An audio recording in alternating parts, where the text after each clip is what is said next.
Hey guys, if you missed the Google Meets for current events February 2nd, here's what we did. Learning target for the day, we can distinguish between level 1, 2, and 3 thinking, essential question or question if you're feeling slightly French. What are examples of level 1, 2, and 3 questions? We're going to review class expectations about Google Meets and attendance, just so that way everyone's super clear. And then we're going to define those levels of thinking. The rest of the time will be yours to work on your very first assignment, Levels of Thinking Jamboard, which will be due a week from today, February 9th. And then reminder, we have 58 more days till the end of the term, 58 more days till you no longer have to see my face. Okay. To review the expectations for Google Meets, I'm just going to read these true or false statements out loud, give you some time to think about whether or not they are true or false, and then we will review the answers. Question 1, true or false? There is a required Google Meets every single day. Think about whether that is true or false.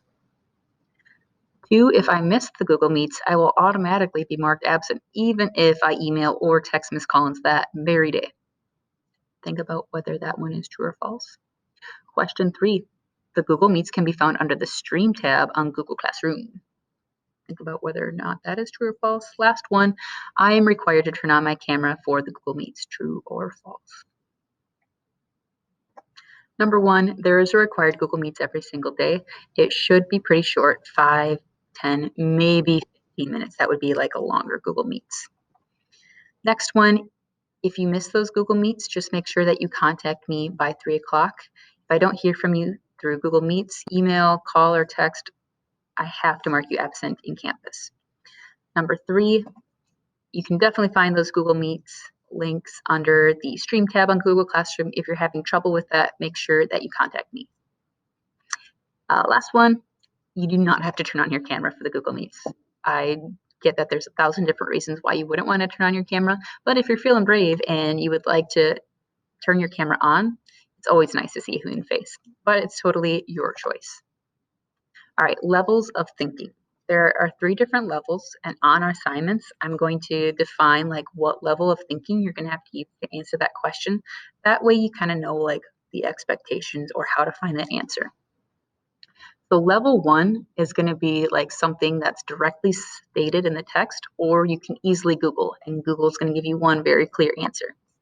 So for example, how many Supreme Court justices are there? Google is going to give you one very clear answer when you Google that. Level 2 thinking is where you're going to have to read between the lines to come up with the answer, but you're still going to be using the information in the text. So like comparing and contrasting would be a good example. So for example, how is the Senate different than the House of Representatives? More than likely, you're going to have a text that's going to talk all about the Senate. You're going to have a text that talks about all the House of Representatives.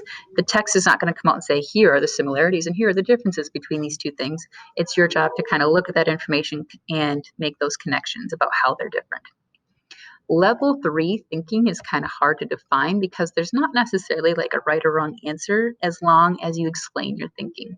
So you're usually going to be like creating something new, like a solution to a problem. So for example, how would you persuade someone who's never voted before to vote in an upcoming election? There's not really a right or wrong way to answer this question as long as you have the information to back it up. All right, we're going to practice applying these different levels of thinking. I'm going to read the question out loud and then think about whether or not that's a level 1, 2, or 3 question. And then we will go over that answer and I'll kind of explain why it's that level. First one, what amendment would you add to the Constitution? Level 1, level 2, or level 3 thinking?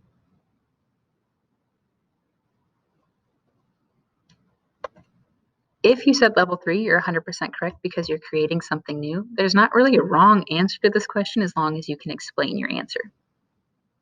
How does Netflix differ from Hulu? Level 1, level 2, or level 3? If you said level 2, you're 100% correct because you're comparing and contrasting. There are a lot of correct answers, but there's still some incorrect answers, so it couldn't be a level 3 one. Next one, how tall is the Statue of Liberty? Level 1, level 2, or level 3? If you said level 1, you're 100% correct. You could easily Google this. Google is going to give you one correct answer. All right, so today you're going to be doing a Jamboard sort on levels of thinking. That assignment looks something like this on Google Classroom, where there's 5 sticky notes at the top. You're going to read those questions, click and drag the sticky note to the appropriate level of thinking for that question. And that's all that you have to do. If you have any questions, feel free to call or text that Google Voice phone number. You can email me, or you can come to open office hours from 1:30 to 3 using that same Google Meets on Google Classroom. See you later, guys.